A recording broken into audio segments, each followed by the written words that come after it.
Alhamdulillah wassalatu wassalamu ala rasulillahi wa ala alihi wa sahbihi wa man tabi'ahum bi ihsanin ila yaumidin amma ba'd.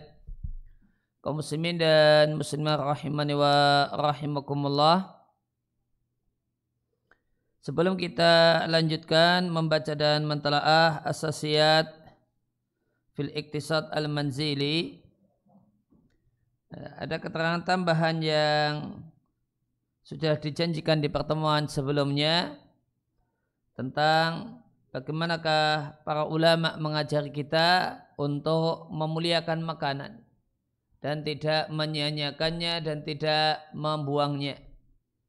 Ya, catatan tambahan ini berkenaan dengan di halaman 24 poin jim, bahasanya di antara strategi untuk memanfaatkan makanan yang tersisa adalah ita'amuhu al-hayawanat.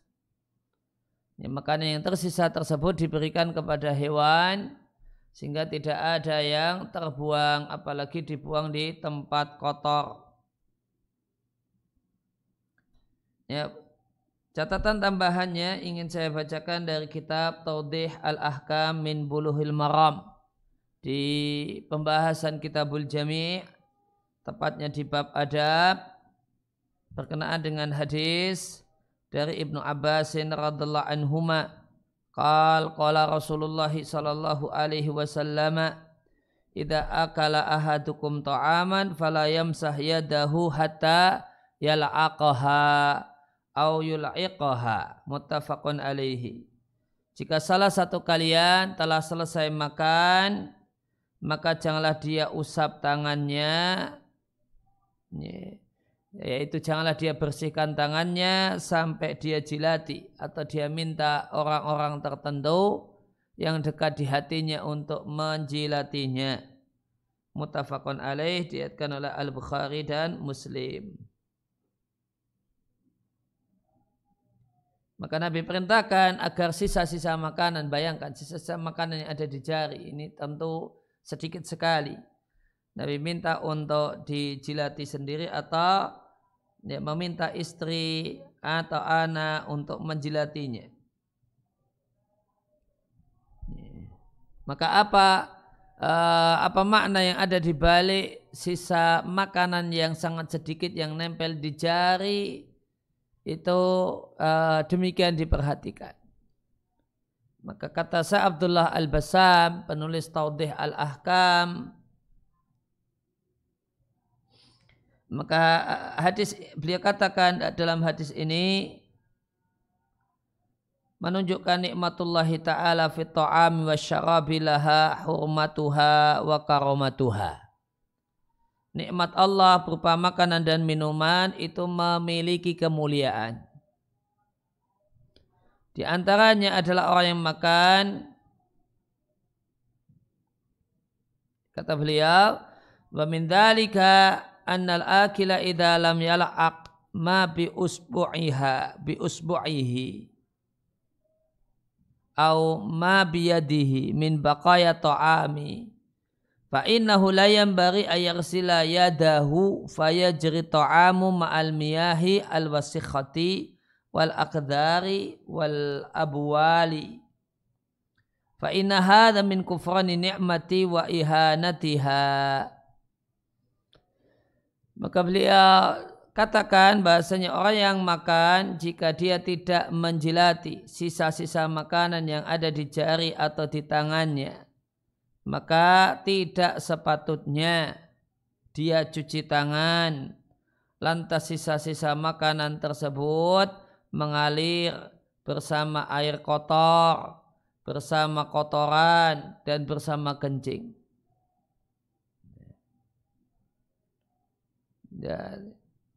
Maka ini berarti ya kalau tempat kita tidak boleh tidak boleh cuci tangan di wastafel, yang wastafel itu nanti menyatu dengan air kamar mandi ke septic tank, ya, ke tempat nanti pembuangan akhirnya septic tank. Jika demikian, dan ya, beliau katakan di kalimat selanjutnya, fa in hadza min kufrani ni'mati, wa ihanatiha, maka perbuatan ini cuci tangan, ya, kemudian sisa makanan bercampur dengan comberan, ini adalah bagian dari kufur nikmat, bagian dari menghinakan nikmat Allah.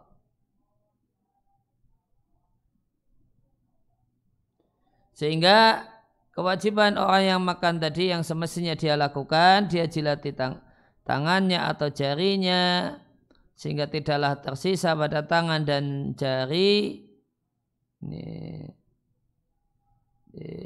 sisa atau jejak makanan yang nempel di situ. Atau dia minta kepada orang yang manja-manja dengan dirinya untuk menjilatinya, semacam anak, istri, sang kekasih hati dan ya, yang lainnya dan yang semisal itu.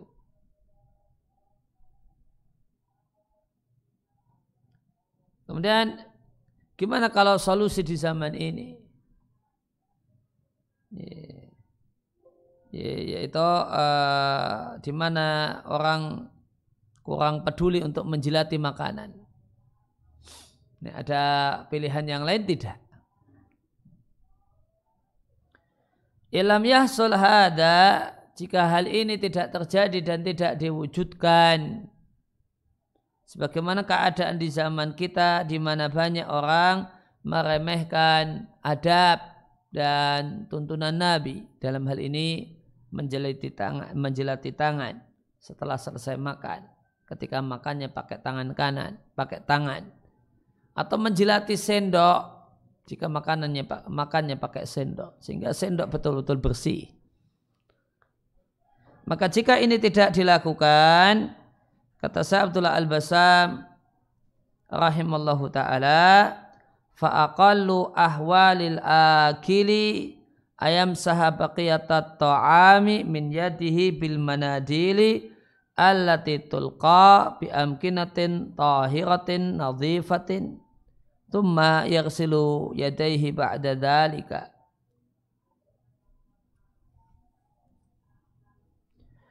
Maka bila kasih solusi, maka sikap orang yang makan yang paling minimalis, minimalnya adalah dia usap, karena enggak mau jilati jari, maka hendaklah dia usap sisa-sisa makanan yang ada di tangannya dengan mindil, dengan tisu. Namun catatannya ingat, alatitul qabi amkinatin tahiratin nadhifatin, tisu untuk membersihkan sisa makanan yang ada di jari itu semestinya dibuang di tempat khusus, tidak dicampur dengan sampah-sampah yang bau, yang tidak karuan, sampah-sampah yang kotor, sampah yang najis, karena sampah ada yang najis, ada yang tidak najis. Namun tisu-tisu tersebut mendapatkan perlakuan khusus. Tulqa bi amkinatin tahiratin nadhifatin, dibuang di tempat yang bersih dan bersih. Kemudian setelah itu cuci tangan. Meskipun yang terbaik adalah mengikuti tuntunan, yaitu menjilati makanan.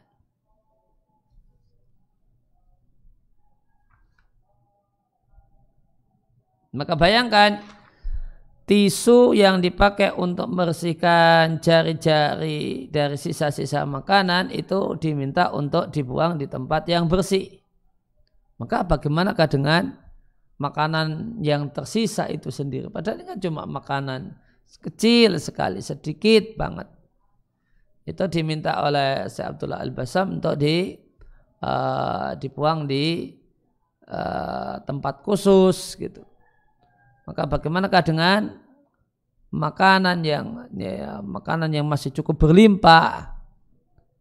Maka bagaimanakah kalau orang itu habis kegiatan hajatan atau pesta nikah, kemudian ada sisa-sisa, sebagian orang ngambil makanan, ngambil sendiri, namun ternyata juga masih sisa. Maka bagaimana dengan makanan-makanan semacam ini? Ya, oleh karena itu maka jika memungkinkan tetap ada yang bisa memanfaatkan, semisal diberikan kepada hewan peliharaan. Nah, ini pentingnya mungkin punya peliharaan ikan atau peliharaan ayam atau bebek atau yang lainnya yang memungkinkan, sehingga makanan yang tak termakan itu ada yang memanfaatkan. Kita lihat nasihat ulama berkenaan dengan masalah sisa makanan yang ada di jari. Ini idealnya beliau cela manakala kita tidak dijilati dan langsung cuci tangan di wastafel, namun airnya itu bercampur dengan comberan, dengan air comberan dan yang lainnya. Nah, beliau cela hal tersebut. Nih. Sikap idealnya ya ketika cuci tangan, kalau ketika cuci tangan ada air di wastafel itu nanti campur dengan kencing dan sebagainya, idealnya adalah jari-jari makanan itu sudah betul-betul bersih. Tidak ada makanan di situ karena dijilati. Nah, itu idealnya, sehingga cuci tangan itu dalam keadaan tidak ada yang larut, menyatu dengan air, dengan kotoran. Tapi jika ini tidak memungkinkan atau dirasa sulit melakukannya atau karena berat untuk melakukannya karena tidak terbiasa menjilati jari dan tangan setelah selesai makan, ya maka alternatifnya kata beliau, ya sudah habis selesai makan langsung dibersihkan pakai tisu. Namun kemudian makanan kan pada nempel di tisu. Nah, tisu ini ya harus dibuang di tempat khusus, yaitu tempat yang bersih. Tidak dicampur dengan sampah yang lainnya, sampah najis dan yang lain. Nah, itu catatan tambahan dalam hal ini.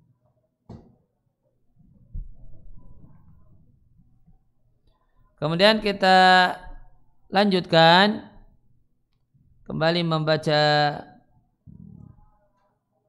Asasiyat fil Iqtisad al-Manzili. Kita akan bicara tentang masalah upayakan keluarga seorang muslim itu tidak berhutang.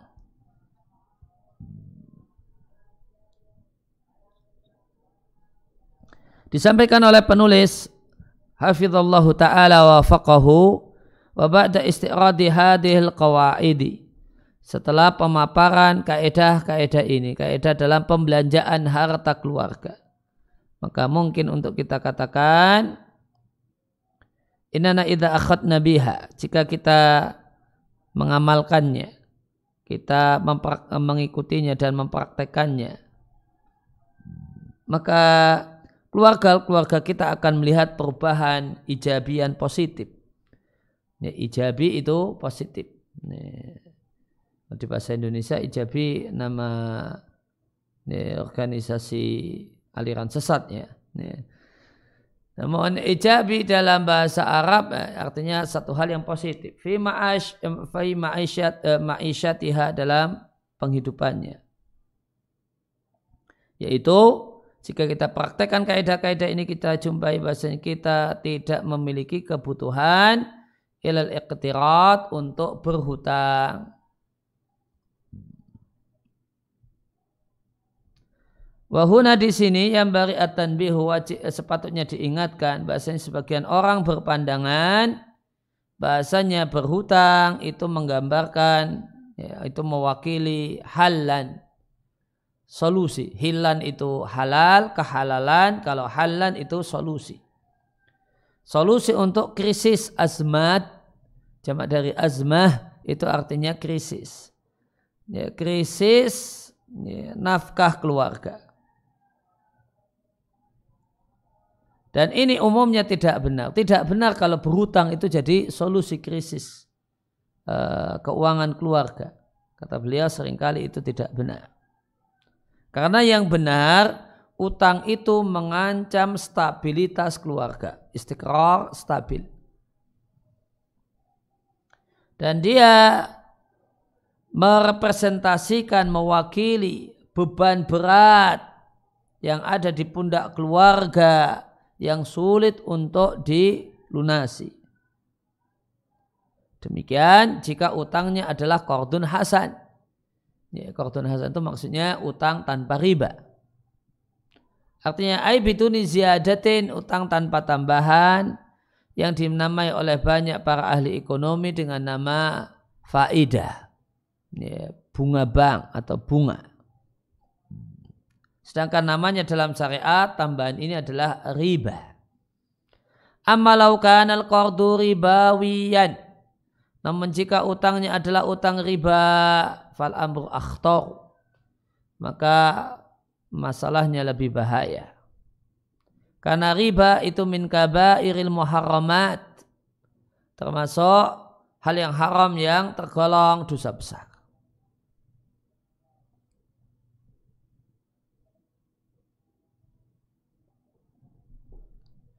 Kemudian memotivasi bank-bank konvensional. Bank-bank konvensional itu bahasa Arabnya bunuk taklidiyah. Dan lembaga-lembaga keuangan ala hadhil qurud untuk eksis dengan sistem kredit atau utang semacam ini. Di antara bentuk motivasinya adalah dengan kita pinjam duit di sana. Baik utangnya itu tujuannya adalah istihlakiyah, utang konsumtif, atau intajiyah atau utang produktif, jika didukung dengan bank-bank konvensional ini didukung dengan berinteraksi dengannya, dengan nabung di sana dan seterusnya, maka ini yu'addi ila menyebabkan berhutang itu menjadi budaya masyarakat. Wahia dan utang riba, budaya utang dengan sistem riba adalah budaya yang jelek dan negatif. Hatta sampai hal ini demikian gawatnya, hatta sehingga telah menjadi kebiasaan sebagian keluarga berhutang baru untuk nutup hutang lama hana mau'iduha yang telah tiba jatuh temponya. Di tempat kita namanya gali lubang tutup lubang.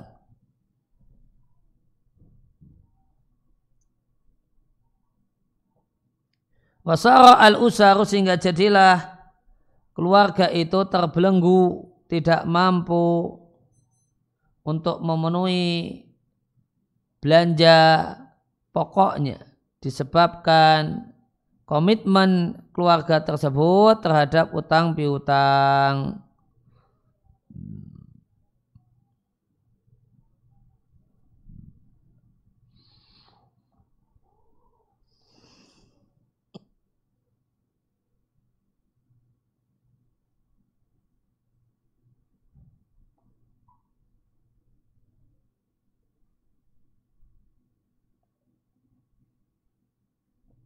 Tafakoma itu maknanya gawat.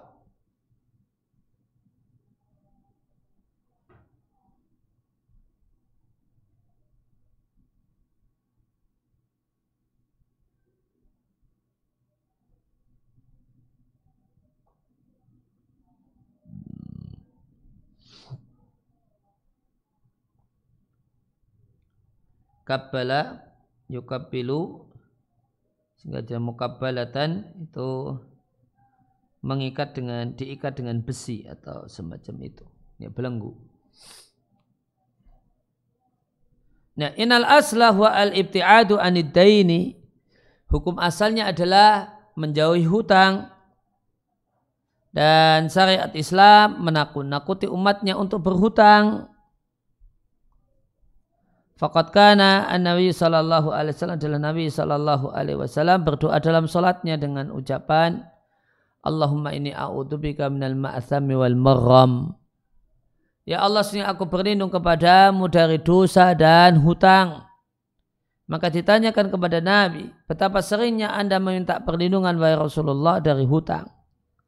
Faqal, maka Nabi SAW mengatakan, inna rajula idza gharama, sesungguhnya seorang itu jika berhutang, maka ketika dia bicara bohong dan ketika berjanji dia menyelisihi janji. Dikeluarkan oleh Al-Bukhari dan Muslim dari Ibunda Aisyah radhiyallahu anha.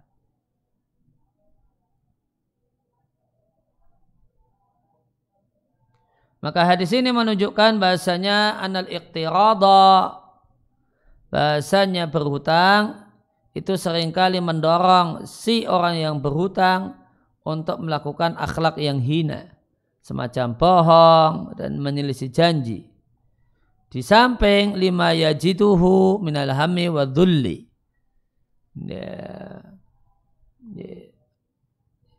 Di samping problem psikologis yang dia jumpai berupa galau dan kehinaan. Oleh karena itu kewajiban ala rabbil usrati, rabbil usra itu kepala rumah tangga, kepala keluarga, untuk berpikir malian dalam waktu yang lama sebelum qabla luju'i ilal iqtiradi,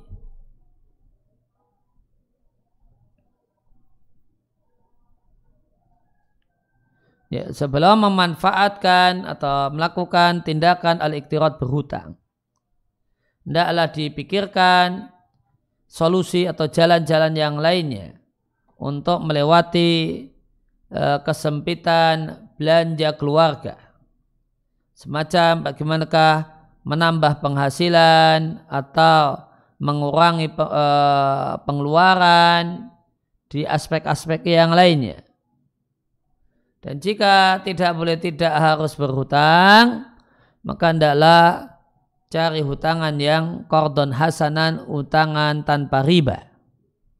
Dan hutang tersebut sesuai dengan kebutuhan saja tanpa lebih. Dan hendaklah ketika berhutang punya tekad kuat untuk melunasi utang ketika punya kemampuan supaya mendapatkan bantuan ilahi. Berdasarkan sabda Nabi SAW, siapa yang mengambil harta orang lain, contohnya berhutang, dia ingin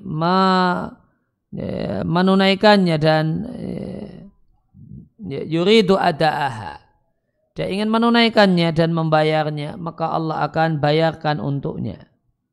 Allah akan mudahkan dia untuk bisa membayarnya. Namun siapa yang mengambil harta orang, contohnya berhutang, yuridu itlafaha, ingin merusaknya, tidak mau bayar, atlafahullahu, maka Allah akan menghancurkannya.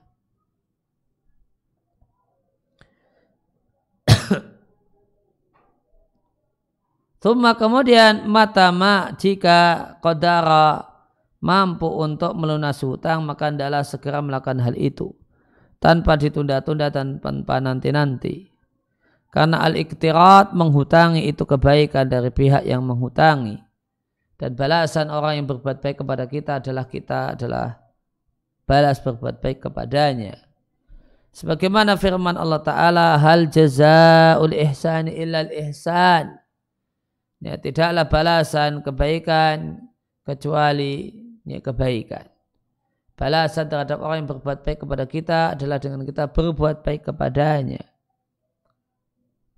Wal matlu, dan menunda-nunda melunasi hutang padahal mampu adalah satu hal yang hukumnya haram.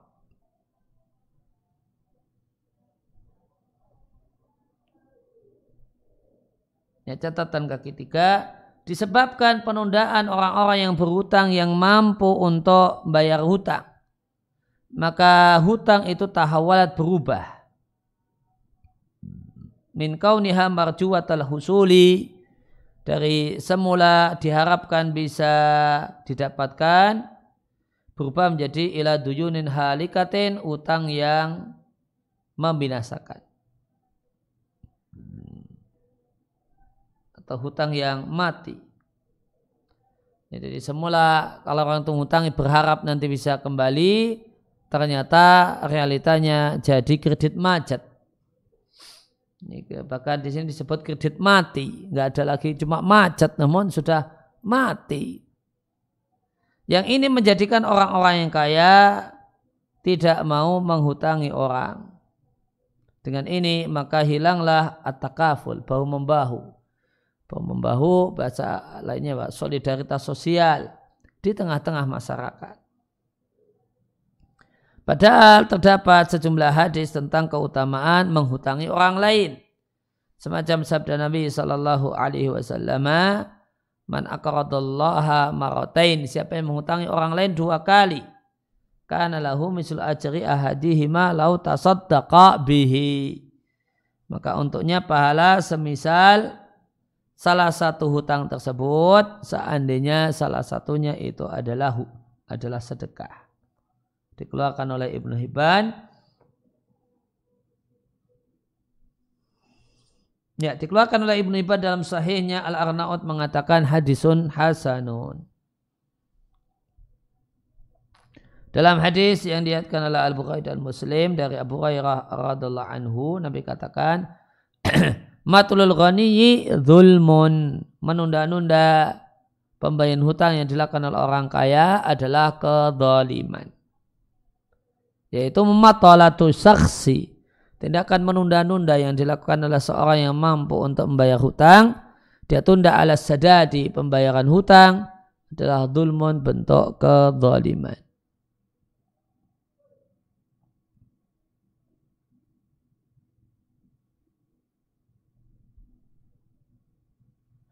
Ya, untuk melengkapi pembahasan tentang hendaknya kita mewaspadai hutang, saya ingin bacakan sejumlah hadis tentang bahaya hutang yang ada di At-Tarhib wa Tarhib karya Al-Hafidh Al-Mundhiri.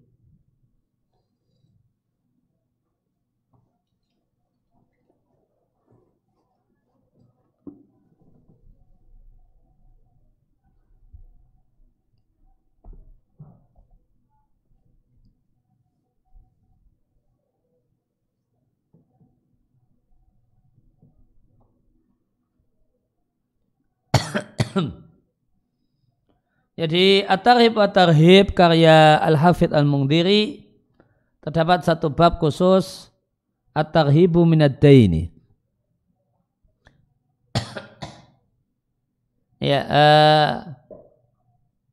Bahaya hutang.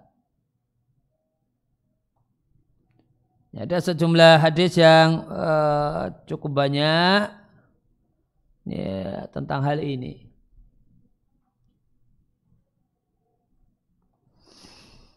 Dari Abu Sa'id Al-Khudri, aku mendengar Rasulullah Sallallahu Alaihi Wasallam bersabda, aku berlindung kepada Allah dari kekafiran dan hutang.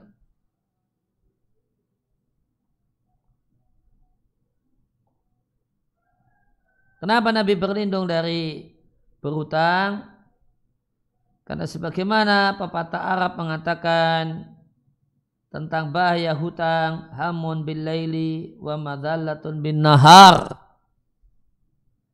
Dia adalah kegalauan kalau malam dan kehinaan kalau siang ketemu yang nagih. Meskipun kalau realitas di tempat kita itu sebaliknya. Orang yang berhutang itu hina ketika berhutang namun gagah ketika ditagih.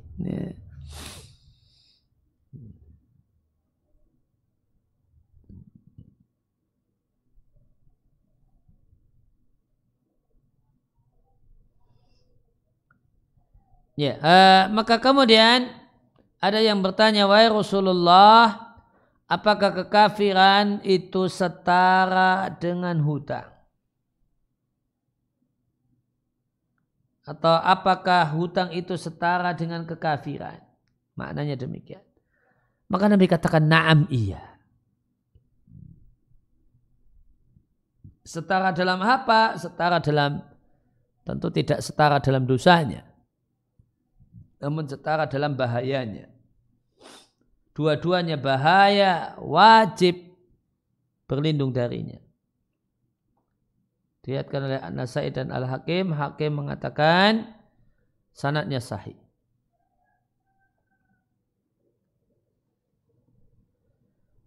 Kemudian dari Ibnu Umar radhiallahu anhuma dari Nabi sallallahu alaihi wasallam, Nabi mengatakan, hutang itu adalah bendera Allah di muka bumi. Maksudnya bendera yang Allah pasang untuk membuat hina siapa saja yang Allah kehendaki untuk hina. Maka jika Allah ingin membuat hina seorang hamba, bendera yang itu isinya adalah hutang, Allah letakkan di lehernya. Jadi kita mengira bahasanya orang yang berhutang kemudian dengan hutang, apalagi hutangnya hutang bank ribawi, dia punya mobil mewah, dia punya ini dan itu, kita lihat, kita merasa itu mulia. Padahal enggak, itu bukan mulia. Ya, namun itu hina. Mulia boleh jadi kita yang lihat, namun dia sendiri sebenarnya hina.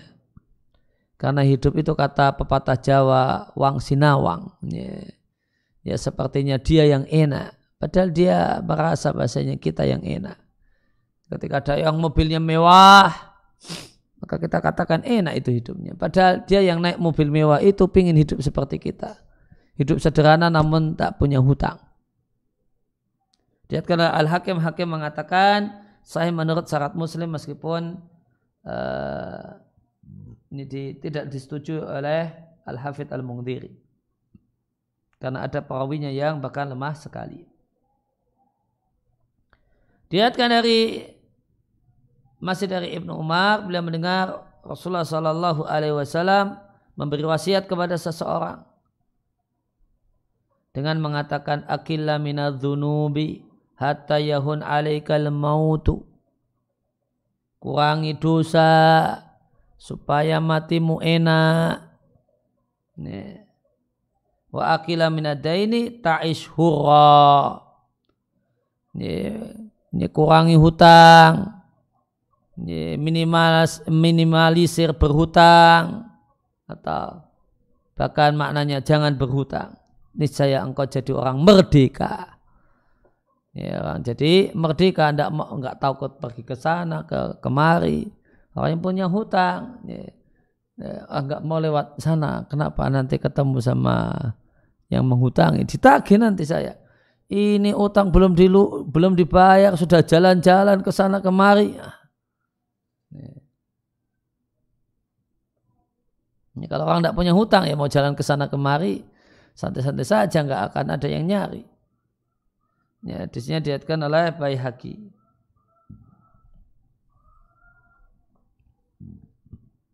Dari Uqbah bin Amir radhiyallahu anhu, beliau mendengar Nabi sallallahu alaihi wasallam bersabda, la tukhifu anfusakum ba'da amniha. Jangan buat diri kalian ketakutan setelah dalam kondisi aman tentram.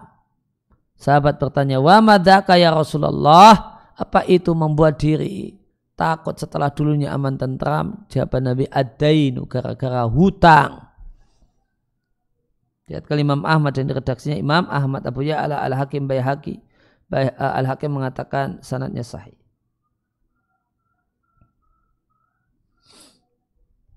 Kenapa demikian? Karena hutang itulah yang menyebabkan kalau orang itu normal, ya, menyebabkan dia punya rasa takut, sungkan, tidak enak berjumpa dengan orang yang menghutangi, ya, dan mendapatkan penagihan.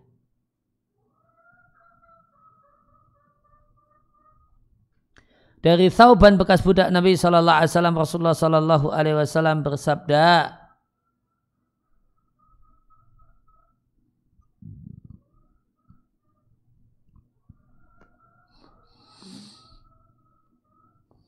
man faraqa ruhuhu jasadahu. Siapa yang rohnya meninggalkan badannya dalam keadaan dia terbebas dari 3 hal, pasti masuk surga.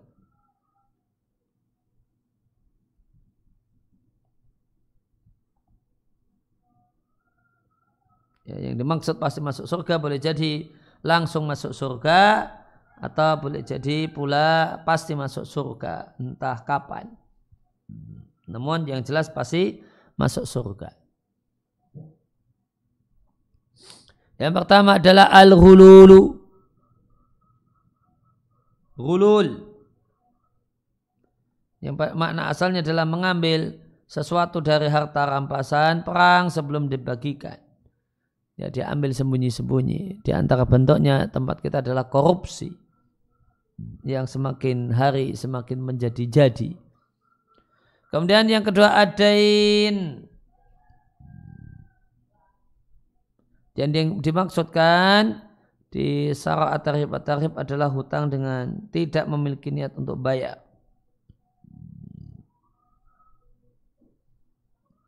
Kemudian yang ketiga adalah sombong, diriwayatkan oleh hadis ini diriwayatkan oleh At-Tirmidzi, Ibnu Majah dan yang lainnya.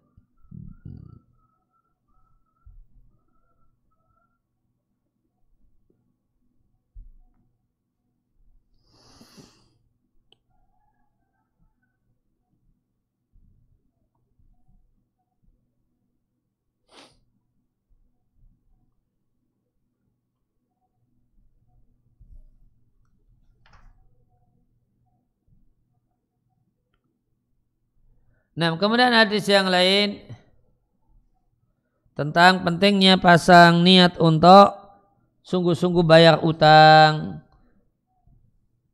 Maka nanti Allah akan bantu supaya bisa melunasi utangnya. Dari Abu Umamah radhiyallahu anhu marfu'an sabda Nabi, siapa yang berhutang dengan satu hutang dan dalam hatinya dia bertekad untuk melunasi hutang, kemudian ternyata dia meninggal dunia dan tanpa memiliki harta.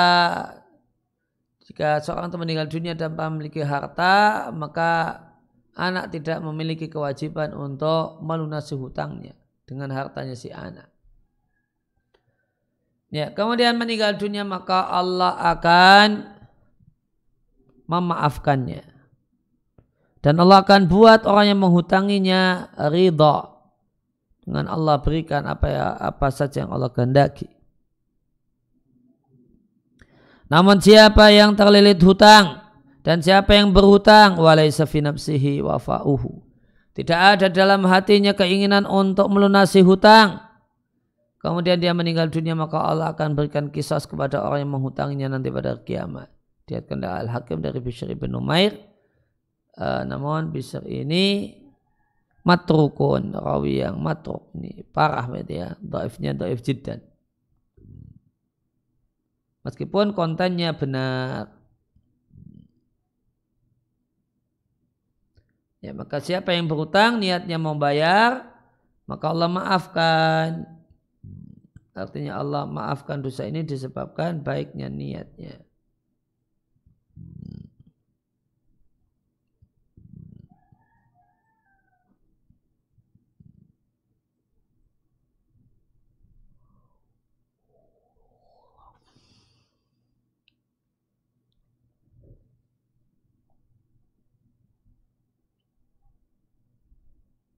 Ya, maka siapa yang berhutang dengan niat untuk bayar kemudian dia meninggal dunia, maka Allah maafkan. Allah maafkan orang tersebut dengan hutang karena dosanya berhutang dan belum bayar. Kenapa Allah maafkan? Masya Allah, bisababi husni niyatihi, karena sebab niat yang bagus. Ini masya Allah pentingnya niat. Dan Allah akan buat senang orang yang menghutanginya dengan apa yang Allah kehendaki. Dijelaskan, Allah akan tambahkan pahala yang banyak untuk orang yang berhutang ini, sehingga ini membuat senang orang yang menghutangi.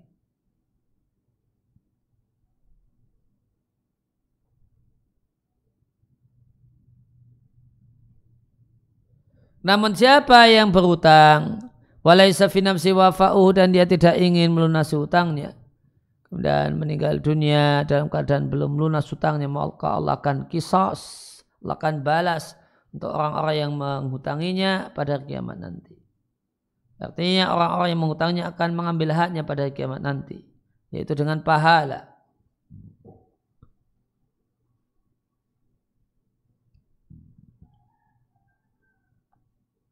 Maka jika orang yang berhutang itu punya banyak kebaikan, akan diambil seukur dengan hutangnya. Jika tidak punya amal kebajikan, maka akan diambil dosa-dosanya orang yang menghutangi, kemudian dia dicampakkan kemudian diberikan kepada orang yang berhutang.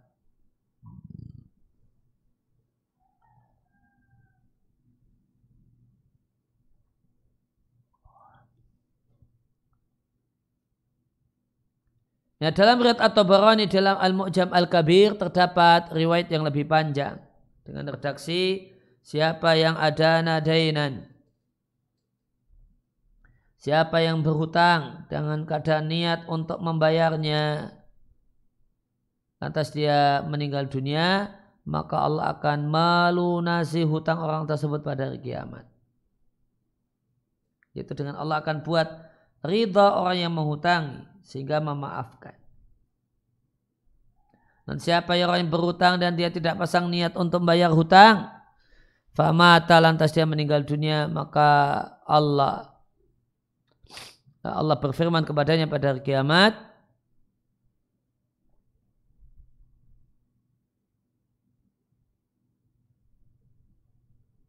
aku mengira bahasanya aku tidak akan menghukum hambaku karena haknya. Maka diambillah amal-amal kebaikannya, kemudian letakkan di amal kebajikan yang lain.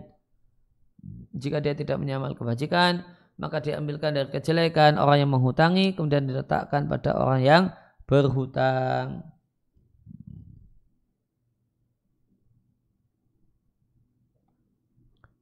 Kemudian hadis yang tadi kita baca di Asasiyat,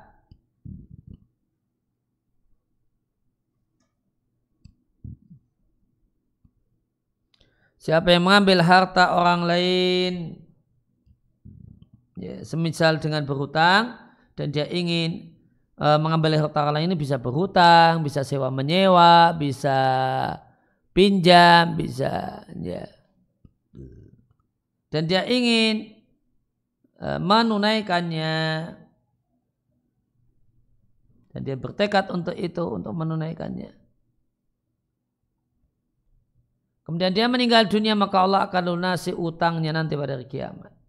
Jika ternyata belum lunas di dunia, Allah akan buat orang yang mengutangnya rela sehingga memaafkan.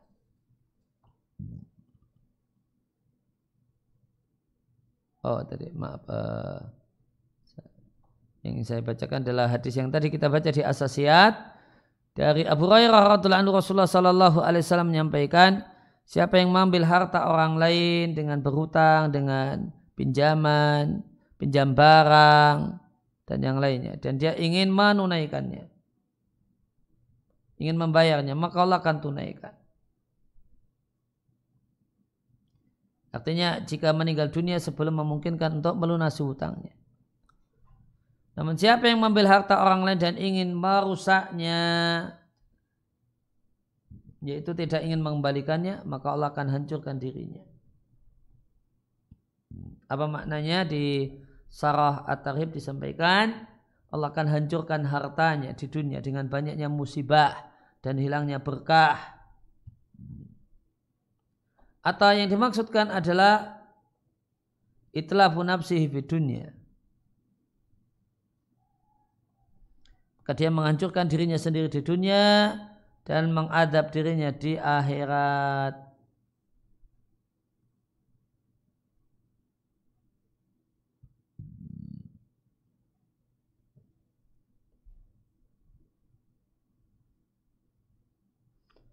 Ya, di Fathul Bari disampaikan kemungkinan yang lebih mendekati hancur di sini akan terjadi padanya di dunia, dan hal tersebut adalah berkenaan dengan pekerjaannya atau pada dirinya. Dan ini adalah salah satu tanda kenabian yang bisa kita saksikan untuk orang yang melakukan hal ini.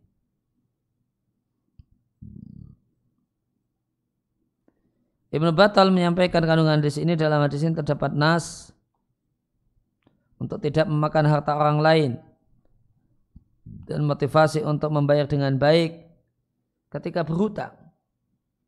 Wa anal jazaa'a qad yakunu min jinsil amal, karena balasan itu sejenis dengan perbuatannya.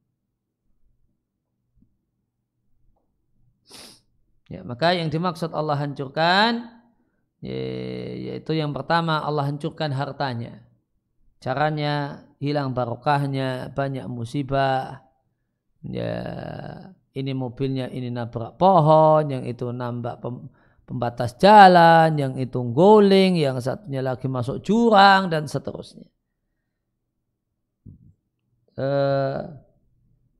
Kemudian yang kedua, yang dimaksud Allah hancurkan adalah Allah hancurkan orangnya.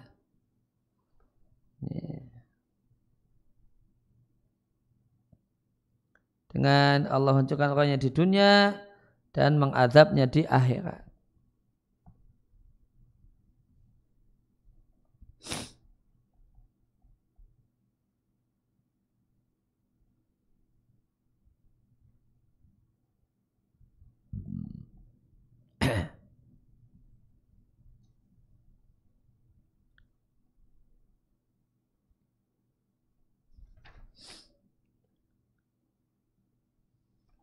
Ya, demikian yang kita bahas kesempatan pagi hari ini. Ya, wassallallahu ala nabiyina Muhammadin wa ala alihi washabihi wasallam. Wa ruda'ana alhamdulillahirabbil alamin. Ada pertanyaan? Ya, subhanakallahumma wa bihamdika asyhadu an la ilaha illa anta astaghfiruka wa atubu ilaik.